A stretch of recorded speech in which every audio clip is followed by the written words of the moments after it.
You dislike bottom feeders? Well, all I can say to that is...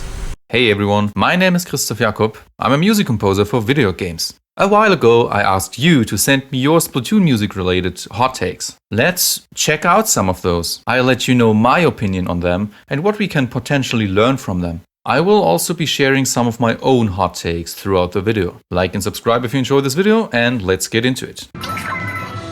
Omega 3 is in my opinion the best and most well thought out Splatoon band. Omega 3 purposefully tries to be as insane and musically weird as possible, while using some actually sophisticated musical elements, making Omega 3's music something the world has never seen before. I agree. Omega 3 are definitely the most well thought out band in the franchise. There's a clear purpose behind their unusual sound, and that's not really surprising considering that the band consists of 3 salmonids. It's not really music that cheers you on, like the multiplayer tracks are supposed to, but it's pretty much their music. They are war fanfares. Recently, I've actually made an entire video about Omega 3 where I took apart all of their major 6 songs, and how you could potentially replicate their style. I'll leave a link to that in the description. Now, whether they are the best band in the game is certainly up for discussion. What we should never forget though is the fact that art, and yes, that includes music, dear Reddit, is always subjective. Personally, you all know how much I love Omega 3, and I know that there are a lot of people who feel the same way. So I wouldn't say that this is necessarily a hot take. 1 out of 5. I got 2 insanely hot takes. 1. I dislike bottom feeders. The songs had a good direction going for them, but the vocals ruined it for me. The purpose of a battle song is something to listen to on loop and not get sick of it. With bottom feeders, I don't feel that at all. You dislike bottom feeders? Well, all I can say to that is... that's perfectly valid and fair. There are 2 bands in the franchise that I also don't really like that much. Doesn't mean that their music is bad by any means, but if something is not for you, then it is not for you. I have to say that I actually love this band so much from a sound design perspective. And I know that there are a lot of people who think bottom feeders are amazing. Mr. Taco says, bottom feeders are the greatest band in the Splatoon series. The band's theme fits perfectly into Splatoon as they are based around sea shanties mixed with punk rock. Their entire theme is a representation of Splatoon itself, sea life mixed with counterculture. Their music is extremely original and almost nothing like you see or hear in Splatoon or in any other form of media. And that is also fair. Your take on this with one of the new bands you did, Zebrafish I think it was, is exactly what I'm talking about. Something that feels modern, but also resembles a piece of an old style, third world country. I love stuff like that, and I feel like having it in Splatoon would be a treat. Huge thanks at this point for this little shout out. One of the bands that I came up with for Splash 2 is a band that I called Zebrafish, which is specifically inspired by bottom feeders. Here's how they sound like.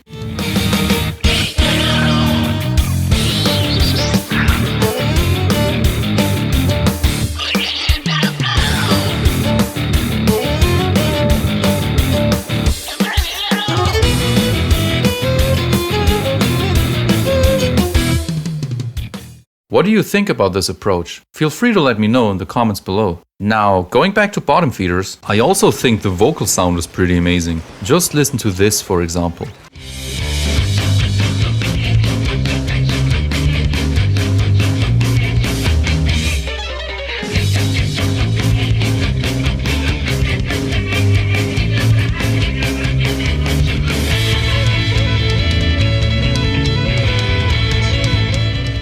But there is this one part, which I assume is exactly the one you are referring to here, that does stick out as annoying after a while to me too. Are you by any chance referring to this climax part in Shipwrecking?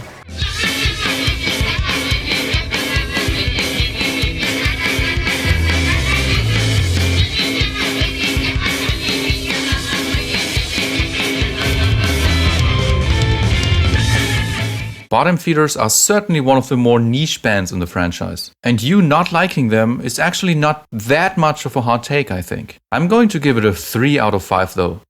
Sandy Side Up is better than See Me Now. That song pulls me directly back into Splatoon 1 vibes and would also fit in it. I don't know if this is just me, but there's this sense of nostalgia for me, and it's so good. I personally don't even know if I agree or disagree with this take. I actually do love both of the songs. Musically speaking, I think See Me Now is definitely the more interesting one. But I do agree that Sandy Side Up is quite a bit more chaotic, which probably suits the gameplay just a little better. So I'm not going to rate this, I'm going to leave this to you. What do you think? Is this a hot take? We need more multiplayer songs with uneven time signatures, like a song that's in 5/8. We need more bands who use irregular time signatures. All I can say to that is, if it doesn't distract from the gameplay, then sure, why not? So I have to give this hot take a 0 out of 5. I think the story mode songs are better than the online battle themes overall. Even the idols have better music in the story than for Splatfest. I feel like it's the variety that helps. You're not going to get a chill song like Wave Goodbye, Shooting Starfish or Crush in a battle scenario, but you still get battle appropriate bangers like Shark Bites and Hide and Sleek. Is this a hot take? I'm actually pretty sure that it is. Personally though, and this is going to be the first time where I'd like to include one of my own hot takes, I am actually completely with you there. There's a reason why I focused my YouTube channel on tracks from the single player campaign specifically for months. The multiplayer music in Splatoon is probably my least favorite in the franchise so far, which doesn't mean that I hate it by any means. I think it's still very solid. Production-wise, the songs are incredible, but a lot of the songs and the vibes I'm getting from them are just so similar that some of the songs kinda annoy me after a while. Thankfully, Yoko and the Gold Bazookas, which to me is easily the best band in Splatoon 3, have changed this lack of variety to a degree, which is definitely a step in the right direction. But just to clarify, none of the multiplayer tracks are objectively bad or anything like that. I just feel like, especially after the variety they had in Splatoon 2, they might just have played it a little too safe in Splatoon 3. So even though I fully agree with you on this take, I'd still say it's a very hot take. 4 out of 5. I don't know if these are hot takes, but I'm gonna say them anyway. High Tide Era is probably one of the most, if not the most underrated band in the series. Their vocals are just as good as the two other Splatoon 1 bands. Their music is really cool to listen to during games and standalone, and feel like battle tunes as well, like most of the other multiplayer tracks. I agree that High Tide Era was an amazing band. For those of you who aren't familiar with them or their sound at all, check out this.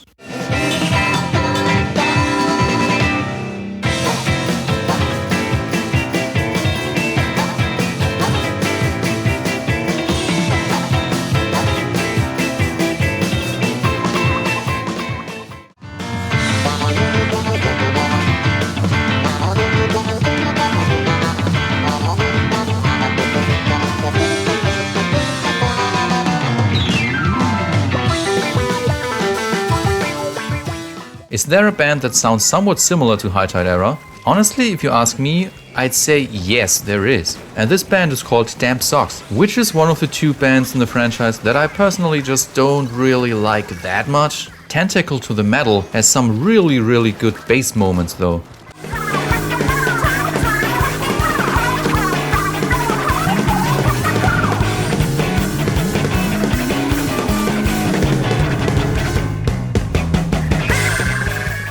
So I give them that. And I agree that it would be pretty cool if High Tide Era made a comeback, but I honestly can't really see that happen.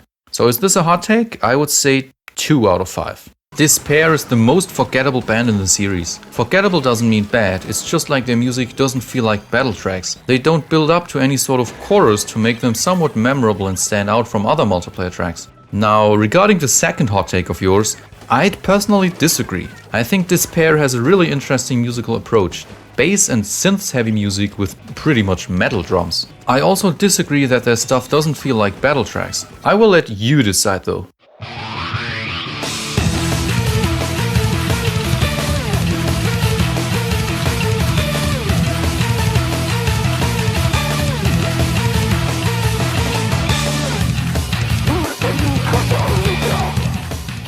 There is one thing that bugs me about their music though, and that is how the music is produced. The vocals sound amazing. Everything else though feels a little thin in a way. Both Despair tracks do have some sort of chorus, but I can see what you mean if you say that they lack the energy that you would expect from a chorus section. Seasick clearly has a chorus.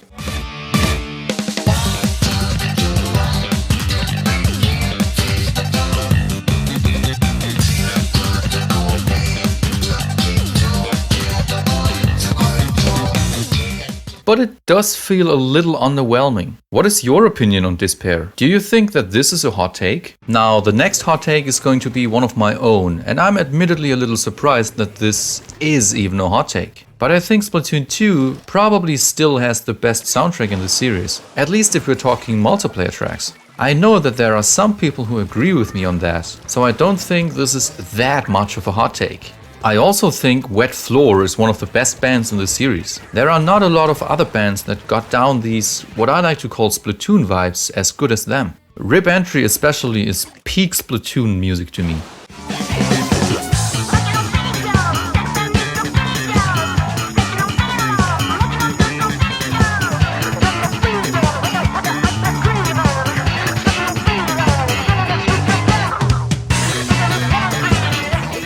Some people say that this tune is a little too slow for them, but I don't really agree with that. If it were to be added in Splatoon 3 though, then it might actually be true, considering that Splatoon 3 is just a little bit faster than Splatoon 2 overall. Wet Floor has nice but not tedious vocals. Huh? Why am I being shown now?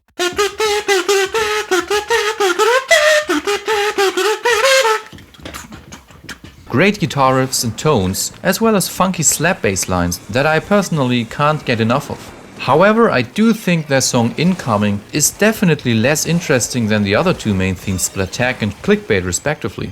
What is your opinion on this? Do you agree with me? Or would you like to throw tomatoes at my face?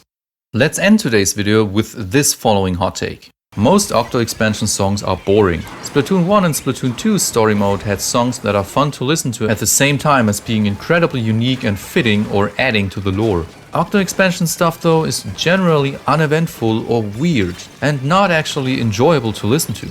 The minimalist approach that they went for the Octo Expansion suits the overall atmosphere pretty well if you ask me. Writing music for video games is all about context, and I think having too upbeat or too weird music would feel a little out of place here. But then again, the song Crush exists, which is my favorite from the Octo Expansion, so maybe I'm wrong with that. Now, is this a hot take? It probably is, but I personally have to agree with you on that. If you're a composer yourself, you probably know that lo-fi is some of the easiest to write music out there. Most of the songs in the Octo Expansion feel quite empty, which again fits the atmosphere and thus the purpose of the music perfectly. But I think I have to agree. Just standalone, quite a bunch of the songs are pretty boring. I'm going to give this a 3 out of 5. What is your opinion? Do you think that this is a hot take?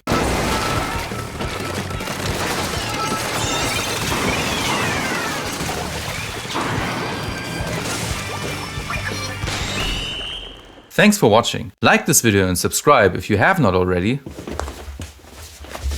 Follow me on Twitter, join my Discord server, and if you'd like to hear my approaches to Splatoon music, I recommend checking out my albums Splash and Splash 2. Thanks so much, and I'll see you next time.